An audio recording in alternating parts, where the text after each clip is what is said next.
je to tu. Maturita. Jestli ty nastupuješ do maturitního ročníku, tak mě teď dobře poslouchej, protože tyhle ty rady se ti fakt budou hodit. Jako první, co byste měli udělat, tak nezhroutit se z toho. Ale co by bylo dobrý udělat, tak určitě si ty věci procvičovat. To, čemu nerozumíte, tak si opakovat. A na to mi konkrétně pomohla tady ta aplikace. Přihlásíte se do systému, dáte si, co chcete procvičovat, tady mám ekonomiku a tam se na otázky. Napíšete si otázku.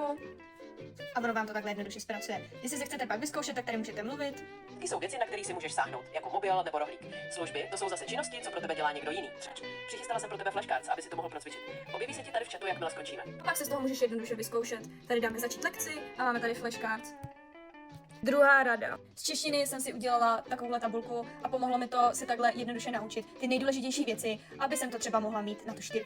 Jo, já jsem to zvládla nakonec na lepší známku, ale prostě jen říkám, že tyhle ty nejdůležitější informace lidi z toho prostě prolezete. Stačí tomu věnovat pár hodinek a máte to hotový hned. Za třetí, neomezujte se. Pokud věnujete třeba hodinku učení, jděte třeba s kamarádama ven. Kdy udělejte si něco dobrýho, jděte třeba dělat nějaký sport, prostě nějak se při tom zabavte. Udělejte si prostě nějaký plán a toho se držte. Takže držím budoucím maturantům palce, mějte se.